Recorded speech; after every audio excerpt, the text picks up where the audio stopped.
नमस्कार साथियों, कैसे आप सभी? आशा करता हूँ बहुत अच्छे होंगे आप सभी। साथियों, आज एक बहुत ही इम्पोर्टेंट सुप्रीम कोर्ट का जजमेंट हम डिस्कस करने जा रहे हैं, जिसमें यह मामला आया था कि क्या चार्जशीट फाइल होने के बाद भी एफआईआर रद्द हो सकती है। इसमें पहले मामला यह हाई कोर्ट में गया था। हाई कोर्ट में सेक्शन 482 सीआरपीसी के तहत यह मामला दायर किया गया था। इसे हाई कोर्ट ने खारिज कर दिया, चूँकि चार्जशीट फाइल हो गई है तो एफआईआर क्वैश नहीं की जा सकती है, रद्द नहीं की जा सकती है। तो यह जजमेंट हम लोग पढ़ते हैं कि सर्वोच्च न्यायालय ने, सुप्रीम कोर्ट ने, अपेक्स कोर्ट ने क्या जजमेंट दिया है। सुप्रीम कोर्ट ने एक महत्वपूर्ण फैसले में यह व्यवस्था दी है कि चार्जशीट दायर होने के बाद भी आरोपी एफआईआर रद्द करवाने के लिए सीआरपीसी धारा 482 के तहत उच्च न्यायालय में याचिका दे सकते हैं। ठीक है साथियों, इसमें अब तक का यह कानून था कि किसी भी आपराधिक मामले में चार्जशीट दायर हो जाने पर उसमें धारा 482 के तहत एफआईआर रद्द करने की याचिका स्वीकार नहीं होती थी। अभी तक रद्द कर दिया था, स्वीकार नहीं किया था। चार्जशीट फाइल हो गई तो फिर आप ट्रायल फेस कीजिए, आपका 482 सीआरपीसी में एफआईआर रद्द नहीं होता था। एफआईआर रद्द की याचिका स्वीकार नहीं होती, लेकिन कोर्ट के इस फैसले से आपराधिक न्याय शास्त्र की स्थिति में अभियुक्तों के पक्ष में बहुत बड़ा बदलाव आया है।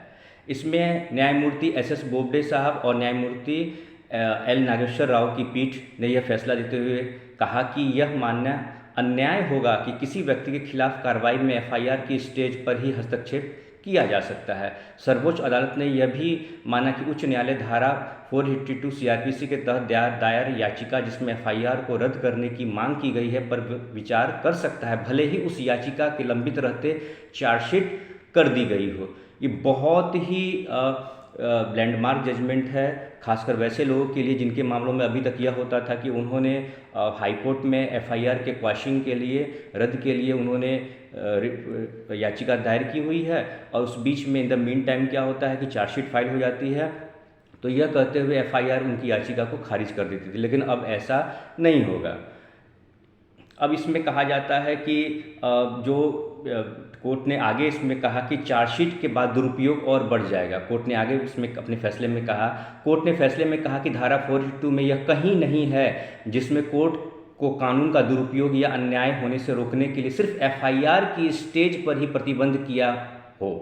यह कानून का स्थापित सिद्धांत है कि हाईकोर्ट धारा 482 के तहत क्षेत्राधिकार का प्रयोग कर सकती है। यहाँ तक कि हाईकोर्ट इस कार्रवाई को ट्रायल कोर्ट में डिस्चार्ज अर्जित लंबित होने पर भी जारी रख सकता है। बहुत बड़ी बात है यहाँ पे अगर डिस्चार्ज भी आपने फाइल किया लोअर कोर्ट में, मान लीजिए वैसी स्थिति में आपने डिस्चार्ज का पिटीशन दिया हुआ है, वैसी स्थिति में भी अगर आप हाई कोर्ट जाते तो वहाँ भी हाई कोर्ट सुनेगा, क्योंकि उसे इनहेरेंट पावर है और कहीं भी नहीं लिखा, कहीं भी कोई लिमिटेशन की बात नहीं लिखी हुई है, बस वो कार्रवाई विधि सम्मत होनी चाहिए। कोर्ट ने फिर आगे कहा है साथियों, इसमें कोर्ट ने कहा कि यह मानना अन्याय हुआ कि अभियुक्त के खिलाफ चार्जशीट दायर हो चुकी है। गौर से सुनिएगा, बहुत ही इंपॉर्टेंट बात है। कोर्ट अभियुक्त के खिलाफ चार्जशीट दायर हो चुकी है और उसकी रिपोर्ट रद्द करने की याचिका नहीं सुनी जा सकती। इसके उलट एफआईआर के कारण प्रक्रिया का दुरुपयोग उस समय और ज़्यादा बढ़ जाएगा जब यह जांच के बाद चार्जशीट में तब्दील हो जाएगी। इसमें कोई शक नहीं कि अन्याय तथा प्रक्रिया का दुरुपयोग रोकने की शक्ति हर कोर्ट को दी गई है। देखिए, जहाँ भी इनजस्टिस होता है वहाँ पे हर न्यायालय का, हर कोर्ट का कर्तव्य है कि न्याय सुनिश्चित करे। 482 सीआरपीसी भी यही बात कहता है। मामला क्या था उसको जरा हम लोग देखते हैं। यह मामला है आपको आनंद कुमार मेहता, यह केस का टाइटल है आनंद कुमार मेहता बनाम राज्य दिल्ली सरकार। इसमें शॉर्ट में बताता हूँ केस का फैक्ट क्या था। आनंद कुमार मेहता ने एक संपत्ति विकसित करने के लिए बिल्डर से अनुबंध किया था, एग्रीमेंट किया हुआ था किसी बिल्डर से उन्होंने, लेकिन बाईलॉज में पता लगा कि संपत्ति में गगनचुंबी इमारत नहीं बनाया जा सकता है क्योंकि यह लुटियन जोन में है। इसके बाद उसने बिल्डर को लिखा कि वह संपत्ति विकसित नहीं करवाना चाहता है, लेकिन उसने बिल्डर के लिए 1 करोड़ रुपए की सुरक्षा राशि नहीं लौटाई। बिल्डर ने एफआईआर दर्ज करवा दी। इसे रद्द करवाने के लिए मेहता दिल्ली हाईकोर्ट गए, लेकिन कोर्ट ने कहा कि इस मामले में प्रारंभिक जांच चल रही है और याचिका रद्द कर दी।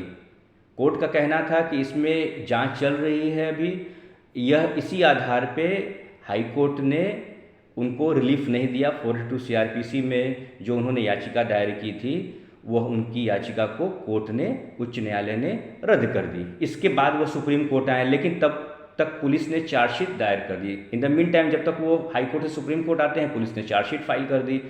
उसमें क्या होता है इस बीच में कि इसके बाद वो सुप्रीम कोर्ट आए, लेकिन तब तक पुलिस ने चार्जशीट दायर कर दी। कोर्ट में कहा कि चार्जशीट दायर होने के बाद एफआईआर रद्द करने की याचिका नहीं सुनी जा सकती है।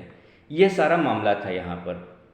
तो वैसी स्थिति में सुप्रीम कोर्ट ने कहा कि इससे कोई फ़र्क नहीं पड़ता है कि अगर आप 482 CRPC में आप हाई कोर्ट में जाते हैं और in the mean time chargesheet file हो जाती है तो आप सुनवाई नहीं करेंगे। मेरिट पर आपको डिस्पोजल करना है, केस को सुनना है और with in the ambit of law उसमें आपको जजमेंट देना है। यह कहते हुए आप याचिका को नहीं खारिज कर सकते हैं कि जो पेटिशनर है उसके खिलाफ चार्जशीट आ गई है। ठीक है साथियों, कैसा लगा आपको आज का ये वीडियो मुझे बताएं और मुझे फीडबैक दें। ये बहुत ही इंपॉर्टेंट लैंडमार्क जजमेंट है। एक बार मैं इसका साइटेशन फिर से बता देता हूँ ताकि आपको सुविधा होगी। केस का टाइटल है आनंद कुमार मोहता बनाम राज्य दिल्ली सरकार। ठीक है साथियों, कैसा लगा आपको वीडियो मुझे बताएं। नमस्कार साथियों।